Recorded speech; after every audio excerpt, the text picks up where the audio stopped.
none se mwirimbi barahinga oya mwirimbi se barorora si nka wa muntu urota arimo batangwa n'abagabo ba nijoro umugabo yarapfuye umugore apfuye ko arose barimo baryamana nijoro akibwira ngo ni ibintu byiza umugabo yagarutse kandi ariko uri kumwiyereko icyo ni cyo ngiye gukurikizaho kukubaza cyo gisobanuye iki ubwo icyo ni kurota umuntu uryamanye n'umuntu wapfuye yaje nijoro ukabona muraryamanye bishatse kuvuga iki hari n'abavuze ngo ngo umugabo yansuye nishimye wanjye ariko kuvuga ngo turota icyitwa inyama gusa inyama naguye ikiganiro cy'isaha 2 kisobanura inyama voilà rero iyo ubonye uri mu isoko ugura inyama cyangwa ugurisha inyama hari ukuntu ugura cyangwa ugacuruza yego cyangwa ukabona baguha inyama zokeje uri mu isoko biravuze ngo ufite umushinga wawe business na plan yawe ukora irinde ntugire umuntu bibwira kuko ugiye kubibwira ni uzabisenya numubwira ko ushaka visa ntuzayibona bivuga ngo Imana ibihura ngo tuza ceceka wivuga umushinga wawe warose uri kurya inyama mu isoko ariko bari kuziguha zokeje murya gutya ubona ko ari ibintu byiza abandi babyita ngo n'urupfu ariko surupfu okay ahubwo wa mwotsi wazamutse hari ukuntu umuntu ngo yarose umuntu ukomeye ni urugero uraryamye ukajya kubona perezida wa wenda wa repubulika runaka cyangwa n'undi muntu nyine ukomeye ku isi araje arakugendereye uwo muntu ngo abasimboliza Imana ahubwo ntabwo agereranywa n'Imana bakunzi ba Iyobokamana TV turabasuje mu izina rya Yesu Kristo ni kwa kundi mumenyereye ko tugira gutya tukazana abantu batandukanye maze tukabasha kuganira nabo murabona ko twicaranye n'umukozi w'Imana niwe mutumirwa wacu niwe tugiye kuganira ni munyemerere mbanze mbahereho mbasuhuza aho muherereye hose mbashimira kuba mwarahisemo gukurikira Iyobokamana TV abari mu ntara y'Amajyepfo n'Amajyaruguru iburengerazuba n'iburasirazuba mu mujyi wa Kigali ndetse no mu bihugu duturanye Bujumbura hariya mu gihugu cy'u Burundi dufite abantu benshi mu mijyi itandukanye mwese tubasuhuze Tanzania muri Kenya Uganda n'ahandi hose no Mozambique hari abantu badukurikira yo burya bari no mu byo gucunga umutekano bajya bavuga bati hari gihe uzana nk'abantu bakadusuhuza cyangwa bakatubwira yuko badusengera kugira ngo tubashe kurindura uriya mutekano neza nkumva burya biramfashije pastor tujya wibuka gusengera ingabo z'u Rwanda ziba ziri hariya mu bihugu bitandukanye zagiye kurinda y'umutekano iyo ni inshingano ya buri munyarwanda wese usenga n'udasenga tumba kubasengera barabikunda cyane ariko ntari wambwiye ati rwose ati hari igihe mugira gutya mukadusuhuza mukatubwira ko mudusengera tukumva dusubiye mu imbaraga abari hirya no hino mu bihugu baba baratumwemo rero turabasuhuje nabo ndetse no ku yindi migabane muri Amerika muri Canada muri Australia ku mugabane wa Aziya ndetse no ku mugabane w'Iburayi mwese Imana nikomeze ihira imirimo y'amaboko yanyu cyami kabateza imbere mugatera imbere kugira ngo ubwiza bw'Imana bukomeze kubona uburyo buza kandi wowe ureba ikiganiro nk'icyo ukaba ubabaye ufite agahinda umaze iminsi urarwaye cyangwa uri mu bihe bya bindi bavuze ngo ibihe byicara bisimburana byakubereye bibi wizere ko Imana yatabaye abandi nawe izagutabara yavuze ko naho yababaza umuntu itabikora iteka ahubwo igigera hikamugirira ibambe ngikamwishimisha ibyishimo bingana n'igihe yababarijwe imyaka yamubereye y'ibyago ikayivunja mwiyo ibyishimo naho wowe wishimye rero ujye ukunda gutabara abantu bababaye ufate abantu ushyigikira umurimo w'Imana mu buryo butandukanye kuko wamuririmbye yatuye amagambo ahumekewe n'umwuka w'Imana aravuga ngo abajyana na Yesu gutabara abandi nibo bazagabana ku mugisha w'Imana reka twakire uyu mukozi w'Imana turi kumwe kubera ikiganiro tugiye gukora uburemere gifite nivuga butumwa ririmo reka tumusabe abanza dushyira imbere y'Imana mbere yo kugira ikindi dukora urakoze Mana data wa twese rero turagushimiye ko tugiye kuri kino kiganiro komeza ubane natwe umwuka wera tumanukire imbaraga byose tuzeho amagambo y'ubwenge n'hishurirwa umwuka wera tuyobore muri byose kandi intsinzi yarushaho kugaragara mu ruhande rwacu bane natwe mwami kugira ngo uzumva uzakurikira tugire nk'umugisha tubone umugisha kubwa Yesu Kristo umwami wacu amen. Bishop sorry mvuye kuganira na Bishop biracyandimo ariko byose ni biri muri ambure rimwe no mutakumwe uguvuka ku musaza w'umuhanuzi wasanga hano nubundi kandi abantu nyambwira ibintu gutyo kuko ngiye guhanura kwanje ntabwo bisaba ko nuzuzwa ndaryakiriye hareruye amen ko nzatanga ituro ry'uko hano nibisohora sawa ndabyakiriye mumeze neza se pastor byukuri nta kibazo mfite ibyo mfite ni rusange n'ibiciro byazamutse by'ibiribwa n'ibyo abandi bose bafite ariko ndashima Imana ndamahoro. Iyo ibiciro by'ibiribwa bizamutse ngo ariko ngo bihita bisaba abantu ko bazamura kwizera nabo ubundi byazamuka bitazamuka abantu tuzarya nyine n'ubundi kuko mu masezerano Imana itanga ishyiramo n'ibiryo nyine ngo ntiwaba mu isi irimo izamuka ry'ibiribwa na esanse ntuzamure kwizera birasaba kuko bizamuka ubundi biriya byose biba byanavuzwe na mbere abahanuzi barabibonye kandi buri gihe burya iterambere ry'Imana ku bantu bayo rijyana na isi igenda igera ibyo rero ntabwo itangaza uzamura kwizera kandi Imana ikabikora bivuze ngo byahenda tuzarya byamanuka tuzarya bivuga ngo dufite isezerano ryo kubaho kandi abaho utariye niko bimeze muratangirana no kwibwira abantu badukurikiye bakeya bashobora kuba batabazi kugira bamenye ngo tugiye kubana nande muri kino kiganiro. Nitwa Ntambabazi Jean Baptiste ndi umupasiteri nkunda Imana nkorera Imana. Niko bimeze. Nta no gahunda ufite yo kubivamo. Sibwo nabishoboza ikivugwa mbivuyemo nabangiye muri iyi myaka. Ngo nta nubwo uzacogozwa n'incamugongo ngo abazikubwira ahubwo. Nibo bazagwa. Kandi ikibazo si imbere yo kwemeza abantu. Ahubwo mbere gukorera Imana Imana ikanyemeza abantu. Ushaka kwemerwa n'abantu azarinda arunduka nta bamwemeye. Reka. Bakandi bakwemera. Abantu bose bakwemera.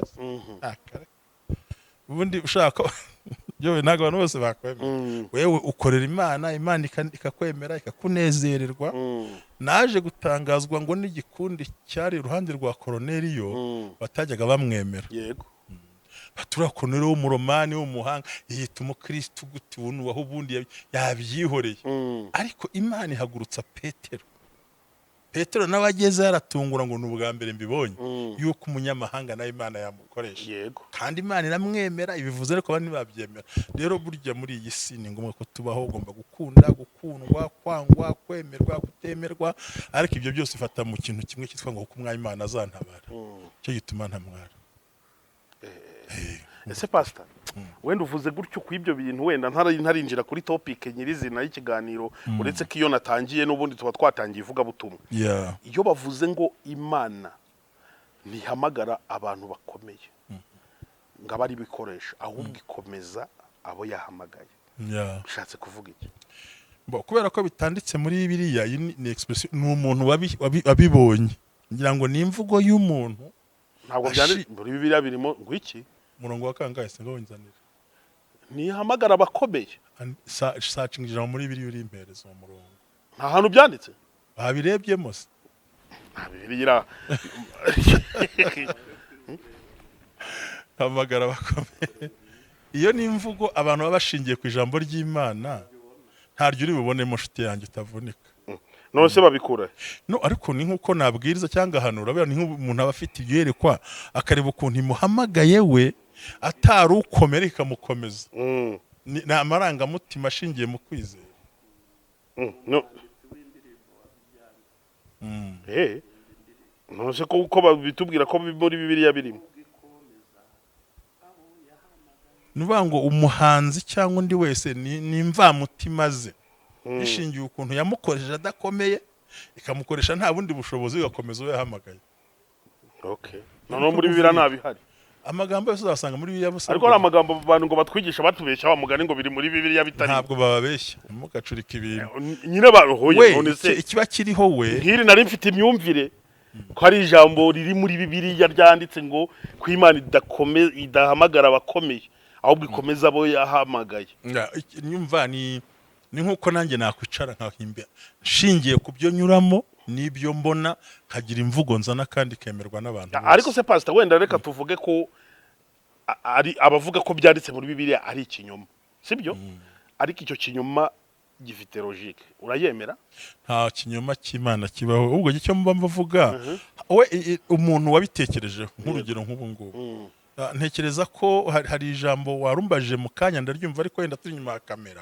ariko nurigarura ndi bugusubize n'ubundi kuri kamera buriya ariko bivuga ngo hari igihe umuntu we yicara kuko kuko iyo twigisha biriya dusoma imirongo nk'ibiri gusa ariko ukagira n'itekerezo ugenda wongeramo tuvuga ngo abantu b'Imana bashingiye kuri experience, bashingiye aho banyuze, bashingiye aho baciye, ugasanga uri umuvugabutumwa, urakora ibitangaza, urahanura, urerekwa, ariko nta n'ikindi kintu ufite. Ugasanga babandi bakome banyembaraga bo ibyo ntabyo bahawe.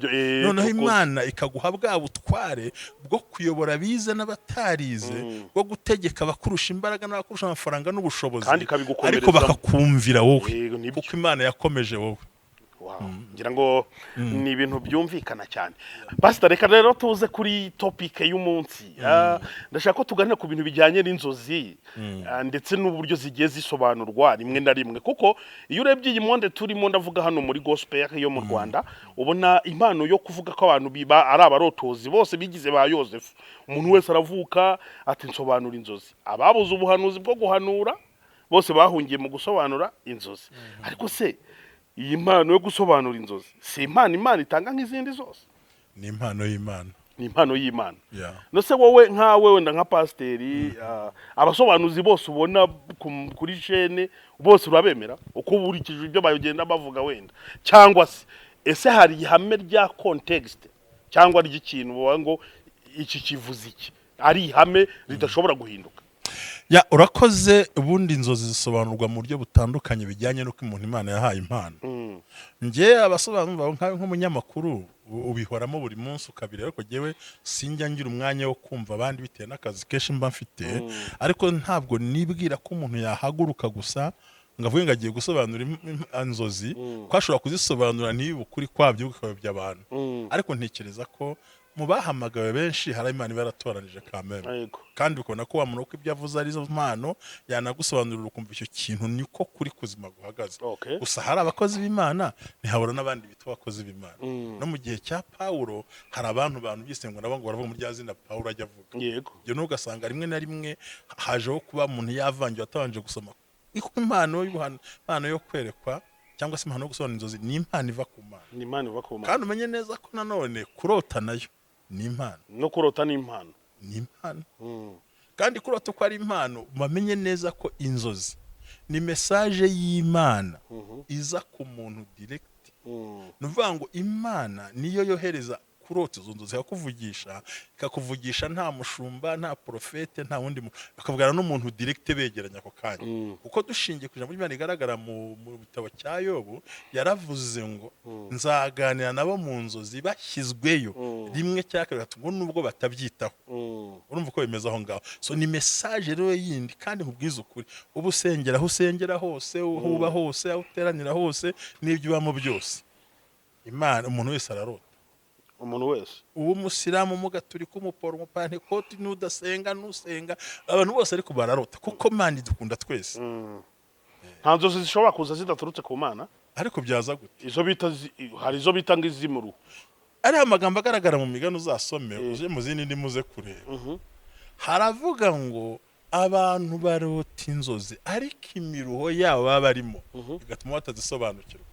Rega bura muri Bibiliya y'Ikinyarwanda hari ntushyira mu zindi ndimi ugasanga birasobanutse kubyumva, ko bagiye basobanura Bibiliya kenshi bavana mu rurimi bajyana mu rundi, ibyo ndimi zigata uburyohe message gasa nk'igabanutse. Ho havuga ngira ngo urebye ku nkomoko y'ijambo, ho haravuga ngo barota inzozi ariko imiruho biriwemo igatuma batabasha gusobanukirwa izo barayemo. Njya numva abantu benshi basenga ngo turoteshe inzozi zivuye iwawe mu ijuru, iz'umwanzi zicyahe mu izina ryawe, dore ko Satani hari igihe agiye abantu mu nzozi akabarotesha ibipfuye ngo abihebeshe. Abo bantu basenga gutyo se baba bibeshya? Ko numva ari isengesho, hari ngira ngo nawe ntabwo ari uryumvisha. Ni ibintu abantu bagize formule cyane cyane iyo bagiye kuryama benshi basenga. Tugira kaga yuko abapasteri batubanjirije natwe ubwacu tutahaye neza urufatira abakristo. No barababeshe namwe murabeshe. Oya ntago bababeshya, ahubwo twababwiye ibyo tubashije kuba dushoboye. Byawe byisajya aho ngaho. We maze imyaka myinshi abesha abantu ikimubabaza nuko aba yabeshye nabo navuze urufatiro nyarwo rwo kuvuga ayo magambo gusobanukirwa. Ubundi ikibazo aho kiba kiri nuko abantu baba bataramenya inzozi ni kandi ndagushimiye ko uteguye kino kiganiro.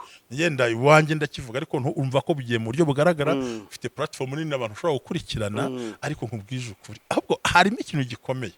Wemera ko kumanywa nk'ubaye amanywa turimo abantu bari kujya mu gutanga za mitasiyo z'ibibanza, bari guhererekanya ibintu bacuruza kubera ko kumanywa habazaho za transaction, habaho ibintu byose bitandukanye ku bantu. Ariko iyo turyamye natwe nijoro guhera mu masaha 6 z'ijoro hatangira icyo twita za transaction z'abadayimoni n'abarozi n'abantu bameze nabi.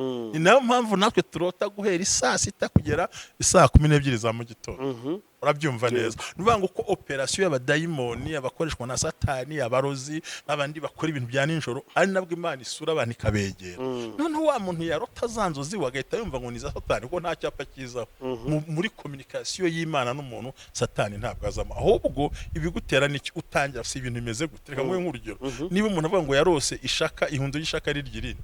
Ubundi mwishaka isaka ihundo rigira kanwa. None se kuki nayumvaga ari imiruho, ariko Yozefu amusobanuriye asanga ngo ni inzara ni imyaka 7 burumbuke ni imyaka 7 y'inzara. None se kwabisobanukiwe aho ngaho. Nuvuga ngo ubundi nta miruho ibamo, ahubwo imiruho twinjiyemo. Ari n'abanyarwanda bavuze ngo umutinda rotarya uko yaranashonje. Urabyumva niko bimeze. Aho rero abantu bagahita kubera kutamenya no kudasobanukirwa no kudatekereza, ubundi wararusenze gute ukarutenza uvuye kwa shitani gute ahubwo. None se twavuga ko nta nzozi zitavuye ku Mana zibaho? Ntazibaho nge ntazo nyanemera. Nge shingiye kuri biriya, shingiye k'Imana uhereye kandi hatarota n'abakristo gusa, kuko na Farawo ntiyari umukristo. Ntabwo ari umukristo. Ubukristo buje hafi mu mwaka wa 1935 uzamuka nyuma y'ivuka rya Yesu. Message Imana yashakaga kumunyuzamo. Nukuvuga ngo ubundi inzozi tuyifate muri iri jambo nkuko Bibiliya bigaragaza inshuro 65 mu isezerano rya kera ngo nzavugana namwe mu nzozi, n'inshuro 7 mu isezerano rishya zikaba inshuro 70 hafi na zingayeho ngo nimwe niko nekereza. 68 sore mu isezerano rya kera, noneho na 75 Imana ivuga ku kijambo cyitwa inzozi no kurota. Ikavuga ngo ndetse no kwa Yoweri ngo nabo bazarota, mukazamanuka abasaza bato n'abakobwa bazarota n'abantu berekwa. Rero kurota no kwerekwa ibintu bitandukanye. Uwerekwa ashobora kwerekwa nicariye aha ngaha, ashobora ufata agatotsi akabona ko ariko inzozi zo ni igihe abantu bashyizweyo byo bita gusinzira byimbitse. Rero mu gihe satani arimo akora ibintu bye n'ubupagani n'abarozi n'abandi bose bakora ibintu byabo muri izo operation zo kuroga zo gutwara abantu bazima badayimoni za karande byose byo pareting usinziriye, Imana ikamanuka nayo ikakwereka ngo attention, kuko inzozi ntizivuga ibyahise. Inzozi n'ubuhanuzi bukubwira ibiri imbere. Ntabwo inzozi ntushobora kujya mu nzozi bakubwira ibyahise. Oya, ahubwo bibona nk'umuntu urugero. Oya, ndaba ninjiye vuba ariko ntacyo. Reka urugero nk'umuntu akarota wenda afite umuntu we witabye Imana, sibyo? Akarota yasubiye aho bamushyinguye mu rugero, wenda abona bari gusuhuzanya, ubwo se si ibyo ntibyatambutse? Ntago byatambutse. Ibyo ntago byatambutse. Kandi baramushyinguye kandi bidatambutse. Ubwo bisobanura icyo ubundi. Reka bari cyo duhira. Umuntu wese warose izo nzozi abona waba wapfuye ari umukristo, yaba ari umukozi w'Imana, yaba yari iki, yaba ari umuntu wa kera, urose ubona usubira aho bamushyinguye muramukanya. Reka nkubwire yewe nawe bikubayeho umushinga utegura imbere ntago wawubona. Nuvuga ngo ni umwuka mubi Imana iguhishuriye ngo usengera imishinga ufite inyatira kwinjiranye. Kwirimba nta nyungu zihaba, kwirimba nta bucuruzi buhaba, kandi mwitonde kuya bunibageze kubirotari. Hari umuntu wese akubeshya, kuko cyane cyane umuntu wese warose gutyo asubira kwirimba kabone nubwo yaba ari so wakubyaye, nubwo yaba ari nyoko wakubyaye, ari ukarota uri muganira nawe. No kuvuga ngo ugiye guhura n'ikibazo cy'uko umushinga wari ufite abaho kwijeje batazawuzamo. Inyatsirinjiye. None se mwirimbi barahinga? Oya. Mwirimbi se barorora? si nka wa muntu urota arimo batangwa n'abagabo ba nijoro, umugabo yarapfuye, umugore apfuye ko arose barimo baryamana nijoro, akibwira ngo ni ibintu byiza umugabo yagarutse. Kandi ariko uri kumwiyereka, icyo nicyo ngiye gukurikizaho kukubaza, icyo gisobanuye iki ubwo? Icyo ni kurota umuntu uryamanye n'umuntu wapfuye yaje nijoro ukabona muraryamanye, bishatse kuvuga iki? Hari n'abavuze ngo hanga umugabo yansuye nishimye wanjye, ariko by'ukuri uwapfuye ntarongora ntanarongora, ahubwo satani azana yasura. Icyo kimenyesha ngo uri mu butware bw'imbaraga munsi y'abarozi barimo baragukoresha. Ntuzacuruza ngo bikunde, uzarangura, urangure ku giciro cyo hejuru, nujya gucuruza igiciro kimanuke. Ni umwuka w'ubukene no kurogwa no kwamburwa ibyawe. Kwikuzimu nta mirimo yabo. Rero Imana ibiguhishuriye ibyo bintu wagombye kubyuka ukabicyaha. Ibiguhishuriye ngo attention wirinde. N'izindi nzagusobanurira urota, Imana imwe kuburira. Wenda nuko tutarina mu kiganiro sinzi icyo wakinjiyemo tukiri, ntago nzi icyo buze kumbaza. Ni bene ibyo navuze ko ari ikiganiro cy'inzozi kuzisobanura, ntabwo ndibuze kukubaza ibintu byose kuko haba hari ibintu byinshi, ariko mu bintu biri kina ari nateguye biri mwibi uri gusubiza. Kuko buri ikintu kimwe nifuzaga nagira ngo uzambaza nk'ikintu kimwe, kuko buriya n'ubundi nibyo ushobora kuvuga ngo turota icyitwa inyama gusa. Inyama naguye ikiganiro cy'isaha 2 kisobanura inyama. Voilà, rero buriya ubonye uri mu isoko ugura inyama cyangwa ugurisha inyama, hari ukuntu ugura cyangwa ugacuruza. Yego. Cyangwa ukabona baguha inyama zokeje uri mu isoko. Biravuze ngo ufite umushinga wawe, business na plan yawe ukora, irinde ntugire umuntu bibwira, kuko ugiye kubibwira ni uzabisenya. Numubwira ko ushaka visa ntuzayibona. Bivuga ngo Imana ibihura ngo tuza ceceka wivuga umushinga wawe. Warose uri kurya inyama mu isoko ariko bari kuziguha zokeje murya gutya, ubona ko ari ibintu byiza. Abandi babyita ngo n'urupfu, ariko si urupfu. Ahubwo wa mwotsi wazamutse, Imana ibikubwira ngo irinde kuvuga ibyo uteganya gukora. Nzi ko muri comment yaruzaniha ngo narose bazimpa ngiye gukora ikintu kiranga. Yego. Hari ukuntu umuntu arota ari nko kugenda, arabona hari ukuntu abantu bakunda kugura nk'ibigori byokeje cyangwa binatetse nyine bakagenda babirya, waba uri mu modoka cyangwa usirikira.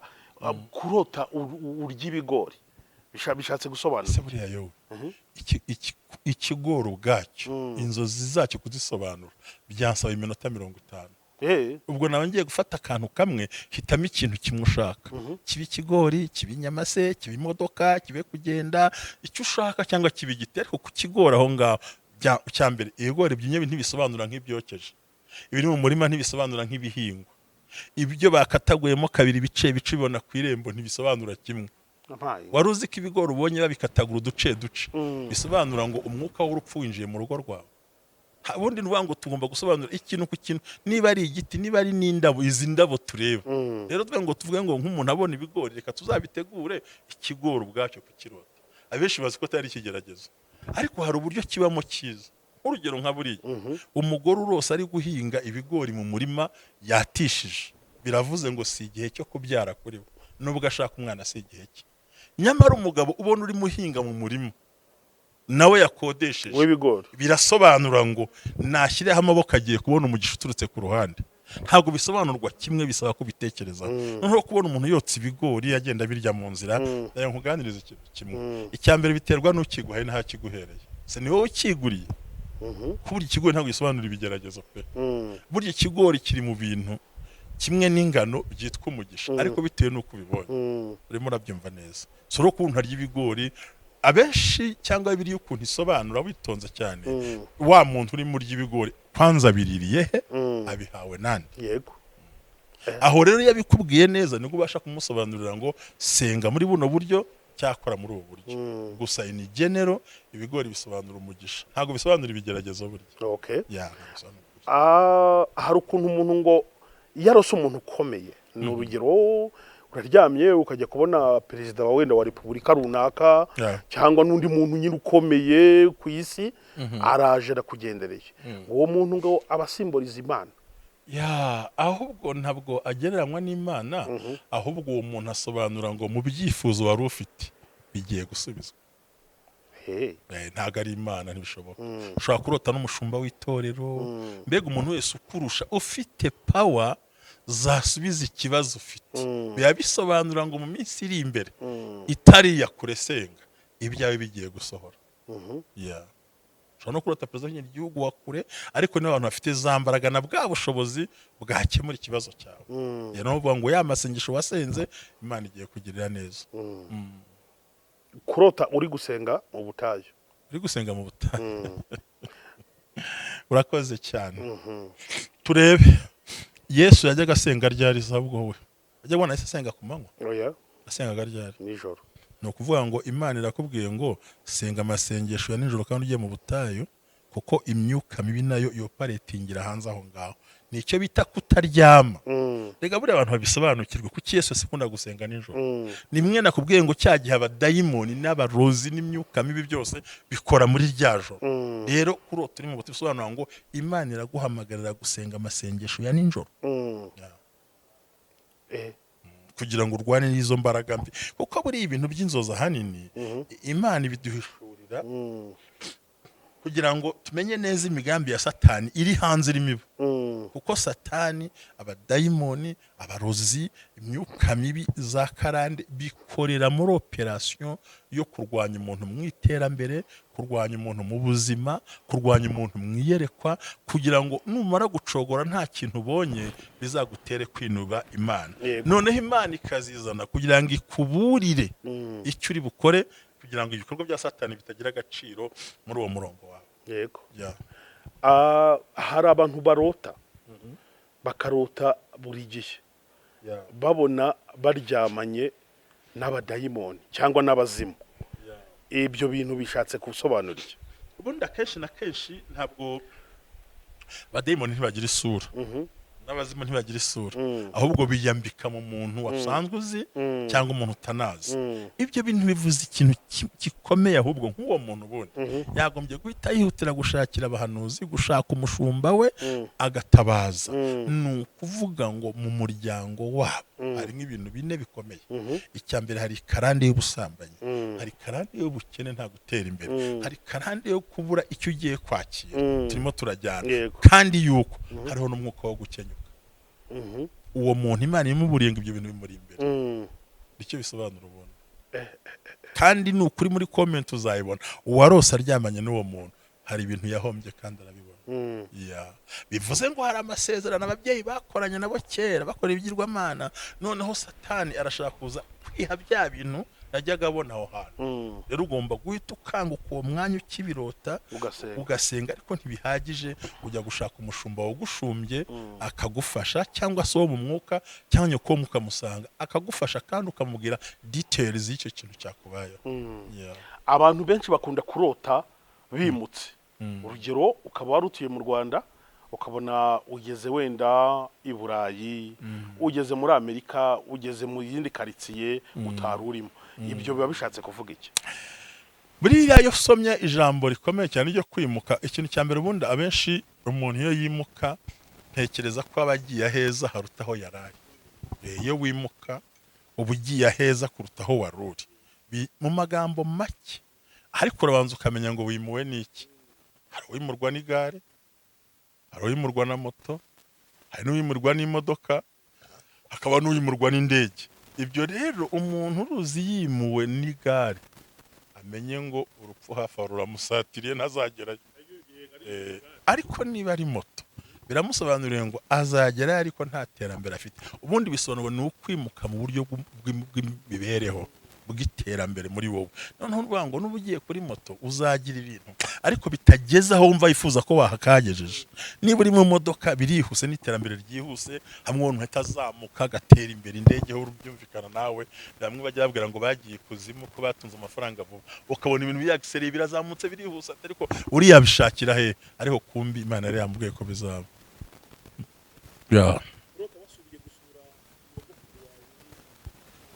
Kwisambi yo kure agatsindwa n'Imana mu izina rya Yesu.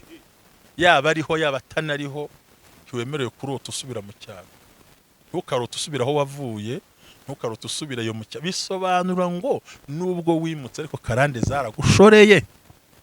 ziraguherekeza, uburira indege zikuriraho, uburira imodoka zikuriraho. Abavuye Butare dusanga i Kigali. Biravuze ngo umwuka wo gucishwa bugufi, wo guhomba, wo kwamburwa byose, wo kudatera imbere uracyari iwawe. Ukuri yaba ariho yaba atanariho, noneho kuba yarapfuye ubwabyo none nta feri cyane. Karame.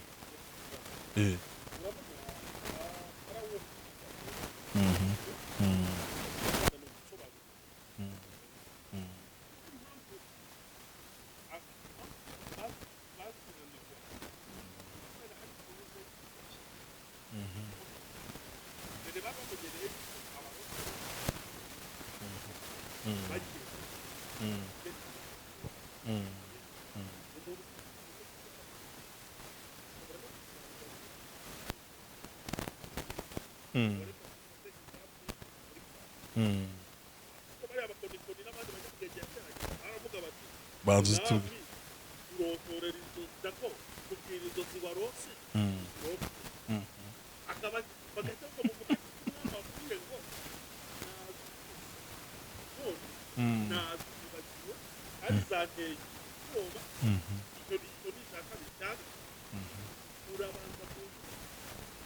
Yego.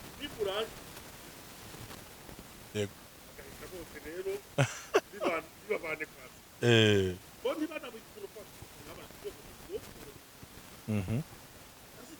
Yego.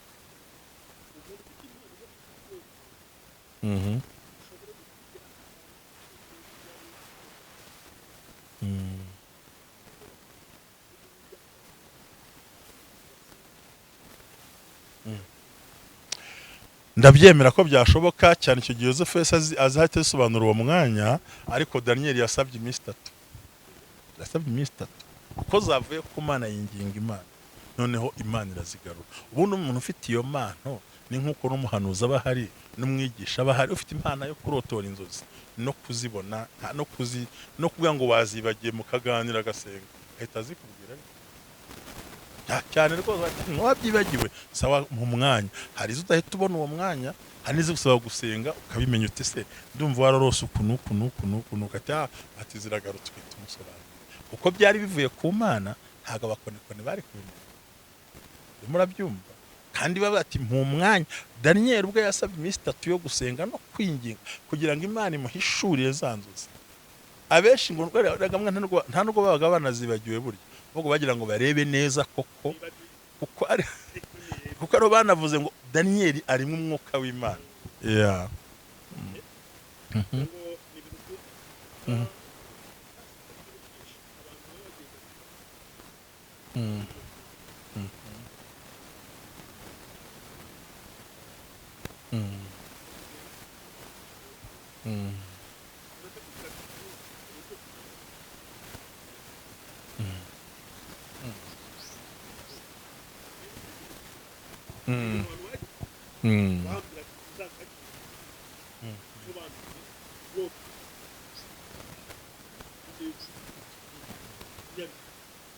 Birasobanura ngo afite umugisha uzamusaba gushyiramo imbaraga.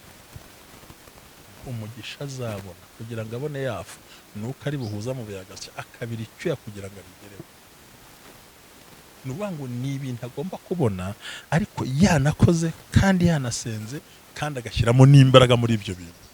Icyo bisobanura nk'uko uwitwa Gideon ari gusekura ingano, imbaraga urabyumva, ariko marayika yamusanze. Iyo atazisekura marayika ntiyari kuza. Bivuga ngo hari ibintu bifite condition uri bubone wanje kubira icyuya. Rimwe na rimwe basobanura yuko ari ikintu cy'iterambere mu buzima. Kuko amafaranga n'ibikoresho by'iterambere babisobanura ko ari iterambere. Iyo yaguhaye ariko biterwa na condition yaguhayemo nanone. Yaguhaye ari uyaguhanye hari ibindi banje kubaho, niho abantu bashaka gusobanura hakabamo no kugongana mu gusobanura inzozi. Kuko niba inigenero kuyahabwa ni ikintu cyiza, ariko se yaguhaye mu buhe buryo, waruri waruhagaze he? Niko mbyumva cyewe. Warose igihe abiroteyemo no mu nzira yabirosemo, ariko bafite bifite ukuntu bisobanura muri rusange, ariko za details amubwira cyagiye nk'ikigori, amafaranga se n'ibindi byose, no byaba nko ku musatsi, byaba no ku bindi byose, ukamenya ngo ese kuki yabirose ryari. None ukamenya ko ati ibi ni amafaranga ariko wayarose avuye he.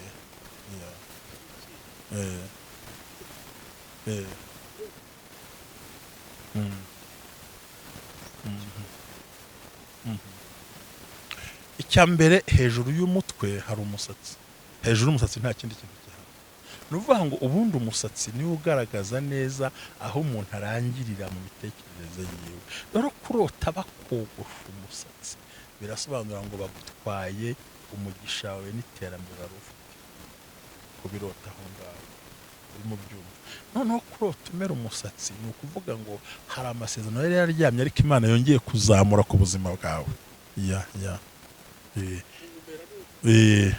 Kimwe n'abandi usanga bateye plante ariko ntibazariye kuzishyiramo bya bindi batera umusatsi gutya. Birya bisobanura ko umugisha hariho umuvumo abantu ari kongera kuko ntago ari ibintu bya original, ni ikintu wongeye kuwawe gushyiramo bya niko bisobanura mu buhanuzi. Ni ukuvuga ngo wiyongereyeho ibintu bitari ibyawe by'imivumo kandi akaga kakujeho. Icyo ubirose barimo bayigushyiraho uwo umugabo w'umugore, biravuze ngo imitekerereze yawe n'ibyo urimo ukora n'ubuginjire. No, birase ko ari ukurimba, turaba mu nzozi. Turavuga mu nzozi. Nkuko warota umuntu anywa inzoga asanze anywa inzoga. Burya umuntu urota inzoga asanze ayinywa, uzi icyo bisobanura buriya? Bisobanura ko ari kure y'Imana, ari kure y'imbabazi z'Imana, kubera ko yatwaye mu cyaha kimubuza hasi mu butaka hasi hari ukasanzwe ayinywa. Noneho rero udasanze ayinywa akanayirota, biravuze ngo yirinde cyane kuko nawe hari ugiye kumukurura mu ngeso ziwe. Cyane uyihawe n'umuntu nuko ashaka kujyane mu byo utajya ukora, nawe wayitanga ugasanga ngo ngwino nanjye ngutware muri bino bintu. So nuvuga ngo ukigero ku musatsi w'umuntu iyo hejuru ye nta kindi kihaba. Urimo urabyumva, nta kindi kiba hano. Uzare no kugira ngo watereke ikindi ushyiraho nk'ingata kugira ngo gifate.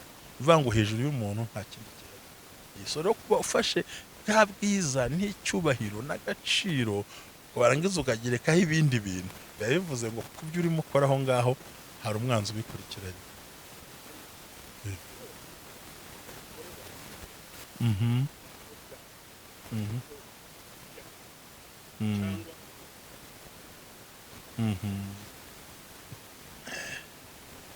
Bene uwo muntu wabirose bidatinze habaho divorce cyangwa se bakabana mu buryo bukomeye, kuko urumva hagati haciyemo umurongo yanyu hari muri urimo haba ikintu yacyajemo. Burya bene abo bantu mbere yo kubirota arabanje kurota inzoka yinjira mu nzu, arabanje kurota imbwa yinjira mu nzu, abanje kongera kurota ipusi yinjira aho hano hafa aho ngaho. Nuvuga ngo hagati ya Imana avuye ko nta mahoro arimo bagomba kwirinda. So rero kuba mwirukankaho nuko hari amakuru atarayukuri ari mashakisha ko burya mu ngo z'abantu ntago zisenywa n'ibiryo cyangwa n'ibindi bintu, bisenywa n'amakuru apfuye avuye ahandi hantu. Bivuze ngo hari akantu amukekaho yatoraguye ku ruhande gatuma mwirukankaho inyuma gatari. Harimo no kubohoka. Noneho abantu bakanabohoka tukanabarangira inzira, kandi ni ukuri bahita babona ko abantu benshi bakurikiye ibintu byagiye bigenda neza cyane, ko uhita umusengera akanabimenya, noneho akamenya n'icyo arwana nacyo. Tubikoze rero gutyo bizaba byiza cyane kurutaho. Memo n'indabo zo muri jaride, ikintu cyose ntuzagitinye, umuyaga, ikintu cyose nibwira ko nshobora gusoba mu urwego Imana imaze kungezaho. Nasobanura inzozi 150 zose imwe kuri imwe nubwo banambwira ngo mbonye inziguruka mpita nsenga Imana. Hari gusaka bari ibyo mbwira bikansaba gusenga. So numva ntekereza ko ahubwo mu kiganiro wazatekereza ko habaho umunsi wo gusubiza ibibazo by'abantu kugira ngo tutwicire iyo gahunda. Ntacyo gihe bintwaye ndahari. Iyo ndabyemeye bikaba. Ikindi rero twavuga barayowe tukeze gutyo twabagira inama kurutaho. Iyo umaze kubona ibyo byose by'ukurota ntazimire, ahubwo Imana yakuganije ko ntibabimenye. Sanga babisigiye bafitiye ubushobozi, bafite abashumba b'amatorero babo, bafite n'abakozi b'Imana, kandi bitabakundi nibahamagara abantu benshi cyane barahari. Sibyo barahari babasengera Imana. Ushobora kuba mfite impano yo gusobanura inzozi, ariko ntarahawe kubohora abantu, ariko byo Imana yabinkoresha. Barahari abakozi b'Imana benshi cyane, ba Profete Padiri Olivier babishobora, abandi bakozi b'Imana benshi nyamara kuri YouTube, abakozi b'Imana bugenda uvuga bose, ariko giye cyane cyane ndivugira ngiye Profete Padiri Olivier, burya afite imbaraga zibohora abantu, we aragusengera akanerekwa ibintu bikagenda neza. Cyakora jyeweho buriya nazi kubwira nkanazisobanura, nanjye ndabohora gusa, ariko hari abandi bafite amavuta ari hejuru. Oya Padiri ndanamwubaha, utamwubaha n'ikazi ke biramureba. Padiri impano muziho, impano zigera kuri 6. Turi mu nzozi gusa, bazambaze Padiri muzi impano 6 zikomeye. Ni umuhanuzi arerekwa kurondora. Yego, indi ndazo hari indi mutazi buriya, gusenya ibicaniro by'abadayimoni ukakira umugisha. Haleluya, izo ni imbaraga zikomeye afite. Ubwo rero batabonye Pasiteri Ntambabazi, bahamagare Olivier, bahamagara abakozi b'Imana, bahamagara abashumba, bahamagara abantu bakubita ibicaniro biveho, kandi kuko hari abantu afite izo mbaraga zo gusenya ibicaniro. Kuko inzozi za ninjoro ni imvugo y'Imana itubwira ko Satani ari mahiga ubuzima bwacu. Urakoze cyane nawe mbyumva. Bwabera ministry.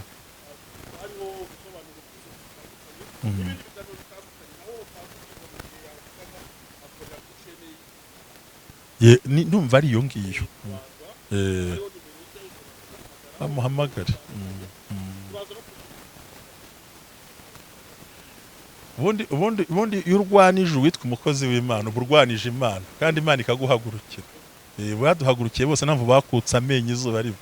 Ntago washobora umukozi w'Imana ngo umushobore, kuko ukorera Imana, Imana iramurinda. Murakoze cyane. Yes, ushaka nimero za Ntambabazi yawe. Reka tugushimire ko watwaye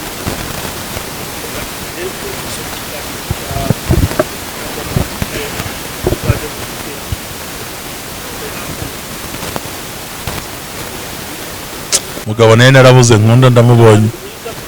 Grafe ukora ibintu by'ubukwe, yafotora abageni. Reka tumushimire rero, yabanye natwe kuri kamera. Afite Instagram akoresha ni CPN Pictures, ushobora kurebaho amafoto afotora, ubundi ugakoraho nimero yiwe ibihari ukamuhereza ikirakamaro. Ko niriya nyantanga kuri abantu bamanika amafishe niyo banyifotoye buryo.